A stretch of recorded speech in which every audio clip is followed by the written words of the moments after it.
নমস্কার বন্ধুরা, আজ নিয়ে এসেছি পমফ্রেটের মশলা। পমফ্রেট মাছগুলো ভেজে নিয়েছি, আর পেঁয়াজ, আদা, রসুন, টমেটো সব আমি পেঁয়াজটা কুচি কুচি করে কালো জিরে দিয়ে ফোড়ন দিয়ে ভাজলাম, আর আদা রসুন টমেটোটা পেস্ট করে আমি ওটা দিয়ে দিয়েছি। তোমরা দেখতেই পাচ্ছ আমি মশলাটা কষাচ্ছি।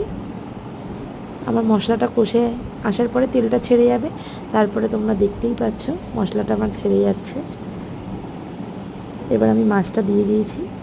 এই দেখো পুরো গায়ে মাখো মাখো হয়ে গেছে মশলাদার পমফ্রেট। তোমরাও বাড়িতে বানিয়ে দেখতে পারো, তোমরাও খেতে পারো। খুব ভালো একটা রেসিপি। এই দেখো রেসিপিটা আমার অলমোস্ট হয়ে এসছে।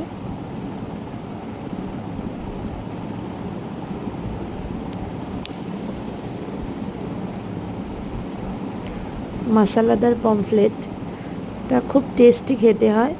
এটা তোমরা শুধু মুখেও খেতে পারো বা ভাতের সাথেও খেতে পারো, খুব ভালো লাগবে। তোমরা করে দেখতে পারো। আর আমার এই ভিডিওগুলি দেখতে থাকো, আর লাইক করতে থাকো, আর কমেন্ট করতে থাকো, আর সাবস্ক্রাইব করতে থাকো। আমার এই ভিডিও পেতে গেলে লিঙ্কে সাবস্ক্রাইব করে নিও, ঠিক আছে? চলো আজকের মতন টাটা, দেখা হবে নেক্সট ভিডিওতে। আমার পমফ্রেটের মশলা পমফ্রেটটা আমি প্লেটে ঢেলে নিলাম, দেখতেই পাচ্ছ অলরেডি অলমোস্ট হয়ে গেছে।